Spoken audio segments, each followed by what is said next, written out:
ৰঙিয়াৰ সমীপৰ দলংঘাটত ভয়ংকৰ ৰেল দুৰ্ঘটনা। টিউচনলৈ যোৱা নৱম শ্ৰেণীৰ ছাত্ৰীৰ কৰুণ মৃত্যু। শৰীৰৰ 70% এতিয়াও উদ্ধাৰ হোৱা নাই। ৰঙিয়াৰ সমীপৰ ধুলাবৰীৰ দলংঘাটত এক ভয়াৱহ ৰেল দুৰ্ঘটনাত নৱম শ্ৰেণীৰ এগৰাকী ছাত্ৰীৰ কৰুণ মৃত্যু হৈছিল। দুৰ্ঘটনাটো ইমানেই ভয়ংকৰ আছিল যে ছাত্ৰীগৰাকীৰ শৰীৰৰ বিভিন্ন অংশ চাৰিওফালে ছিটিকি পৰে। RPF আৰু GRPFে উদ্ধাৰ অভিযান চলাই আছে যদিও এতিয়ালৈকে শৰীৰৰ 70% উদ্ধাৰ হোৱা নাই। নিহত ছাত্ৰীগৰাকী হৈছে ৰঙিয়াৰ সমীপৰ গুৰমু গাঁৱৰ বাসিন্দা অনন্যা ডেকা উৰ্ফে চিহামণি।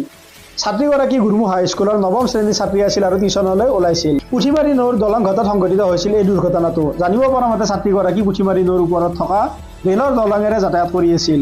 অঞ্চলটোত যাতায়াতৰ বাবে কোনো এখন স্থায়ী দলং নথকাৰ বাবে ওচৰৰ কেইবাখনো গাঁৱৰ ৰাইজে বহু বছৰ ধৰি এই দলঙেৰে বিপদজনকভাৱে যাতায়াত কৰি আহিছে। এই দলংখনৰ জৰিয়তে যাতায়াত কৰোঁতে বহু লোকৰ ইতিমধ্যে প্ৰাণহানি হৈছে। উল্লেখ্য যে এই স্থানত এখন পকী দলং নিৰ্মাণৰ বাবে 17 বছৰ পূৰ্বে BTCৰ বিশেষ পেকেজ আঁচনিৰ অধীনত 8 কোটি টকা ব্যয় সাপেক্ষে নিৰ্মাণৰ অনুমোদন দিয়া হৈছিল। বিভাগীয়ভাৱে 5 বছৰৰ ভিতৰত দলংখন সম্পূৰ্ণ কৰাৰ সময়সীমা নিৰ্ধাৰণ কৰা হৈছিল যদিও আজিও দলং সম্পূৰ্ণ হৈ উঠা নাই। স্থানীয় ৰাইজে এই দলং নিৰ্মাণৰ নামত ব্যাপক দুৰ্নীতি হোৱা বুলি সন্দেহ প্ৰকাশ কৰিছে। তেওঁলোকে প্ৰশ্ন উত্থাপন কৰিছে যে সুদীৰ্ঘ 17 বছৰ ধৰি কোটি টকা ব্যয় কৰাৰ পিছতো কিয় এতিয়াও দলং নিৰ্মাণ সম্পূৰ্ণ হোৱা নাই। ৰাইজে শীঘ্ৰে এই পকী দলংখন নিৰ্মাণ কৰাৰ লগতে দুৰ্নীতিৰ তদন্তৰ দাবী উত্থাপন কৰিছে। এই ধুলাবাৰী দলংঘাটত যিটো ৰেলৱে ব্ৰিজ আছে, এই ৰেলৱে ব্ৰিজত এক আকস্মিক মৃত্যু এজনী ছোৱালী অনন্যা ডেকা নামৰ এজনী ছোৱালী ক্লাছ 9ত পঢ়ে গুৰমু হাইস্কুলত। তাই টিউচনৰ পৰা ঘৰৰ ফালে আহি থকা অৱস্থাত ট্ৰেইনেৰ দুৰ্ঘটনা হৈ তেওঁ মৃত্যু আঁকোৱালি ল'বলগীয়া হয়। আচলতে এনেকুৱা ঘটনা প্ৰত্যেক বছৰেই হৈ থাকে। অকৰ্মণ্য হাগ্ৰামা মহিলাৰী ডাঙৰীয়াই 2010 চনতে এই ধুলাবাৰী দলংঘাটত নদীৰ ওপৰত দলঙৰ আধাৰশিলা নিৰ্মাণ কৰিছিল। 2010ৰ পৰা আজি 2026 হ'ল, কিন্তু এই দলংখন আজিলৈকে নিৰ্মাণ নহ'ল।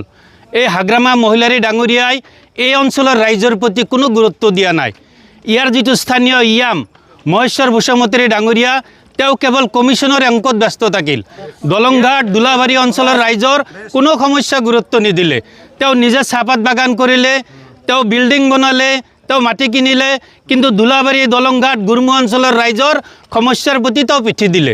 তেওঁ দুবাৰকৈ ইয়াম হ'ল, এইবাৰলৈ তিনিবাৰ ইয়াম হ'ল, কিন্তু তেওঁ নিজৰ সম্পত্তিৰ পাহাৰ গঢ়াৰ বাহিৰে ৰাইজৰ কোনো সমস্যা সমাধান নকৰিলে। আজি এইজনী ছোৱালী দুৰ্ভগীয়া ছোৱালী, ইয়াৰ দায়িত্ব কোনে ল'ব? এজনী দুৰ্ভগীয়া বাপেক নাই, বাপেকহীন ছোৱালী এজনী, মাহীমাকে তেওঁক পঢ়াই আছে। তেওঁৰ দায়িত্ব এই হাগ্ৰামা মহিলাৰী গাদ্দাৰ ঠগবাজ প্ৰবঞ্চক হাগ্ৰামাই ল'ব লাগিব, আৰু এই মহাধুৰন্ধৰ এই মহেশ্বৰ বসুমতাৰী মুখথাঙে ল'ব লাগিব। দ্বিতীয় কথাটো হৈছে, যেতিয়ালৈকে দলং নহয় তেতিয়ালৈকে এই ধুলাবাৰী দলংঘাটৰ ৰাইজে এই মহেশ্বৰ বসুমতাৰী মুখথাঙক এই অঞ্চলত নিষিদ্ধ কৰিব লাগে। তেওঁ যাতে কোনো প্ৰকাৰ ইয়াত আহিব নোৱাৰে। আমি ৰাইজৰ পৰা স্পষ্ট দাবী জনাইছোঁ, কম সময়ৰ ভিতৰত এই অৰ্ধনিৰ্মিত যিখন দলং, এই দলংখন নিৰ্মাণ কৰিব লাগে। ধুলাবাৰী দলংঘাট গুৰমু অঞ্চলৰ ৰাইজৰ যাতায়াত ব্যৱস্থাটো সুচল কৰিব লাগে। ৰেলৱে বিভাগক আমি অনুৰোধ জনাইছোঁ, এই দুৰ্ভগীয়া ছোৱালী যিজনী নিহত হ'ল, তাইৰ কাৰণে যাতে চৰকাৰীভাৱে ৰেলৱে বিভাগে আৰ্থিক সাহায্যৰ ব্যৱস্থা কৰে, এই পৰিয়ালটো যাতে পোহপাল দিব পাৰে, তাৰ কাৰণে ব্যৱস্থা কৰাৰ কাৰণে ৰাইজৰ পৰা দাবী জনাইছোঁ। মোৰ পৰাই দেখি আছোঁ এনেকুৱা 20 বছৰ হাগ্ৰামা মহিলাৰীক শাসন কৰিলে, তেওঁ দলং এটাই বনাব নোৱাৰিলে। টেণ্ডাৰ দিয়ে, মুখথাঙে কমিশ্যন লয়, টেণ্ডাৰ বন্ধ হয়। টেণ্ডাৰ দিয়ে, মুখথাঙে পইচা লয়, কাম বন্ধ হয়। টেণ্ডাৰ দিয়ে, আকৌ কাম আৰম্ভ হয়, আকৌ কমিশ্যনৰ অংক হয়, হাগ্ৰামা মুখথাঙে কমিশ্যন লৈ আকৌ কাম বন্ধ কৰে। এনেকৈ আজি 20টা বছৰ পাৰ হ'ল। গতিকে এই চৰকাৰখন ব্যৰ্থ চৰকাৰ, ৰাইজৰ সমস্যাৰ প্ৰতি কোনো দায়িত্ব নাই, জ্ঞানহীন, কেৱল কমিশ্যনৰ অংকত ব্যস্ত। গতিকে এইটো উচিত ব্যৱস্থা কৰিব লাগে। আৰু হাগ্ৰামা মহিলাৰী ডাঙৰীয়াই এই দুৰ্ভগীয়া পৰিয়ালৰ ওচৰত আহি এই পৰিয়ালটোক এককালীন BTC চৰকাৰৰ পৰা 10 লাখ টকা দিয়াৰ কাৰণে আমি ৰাইজে দাবী উত্থাপন কৰিছোঁ।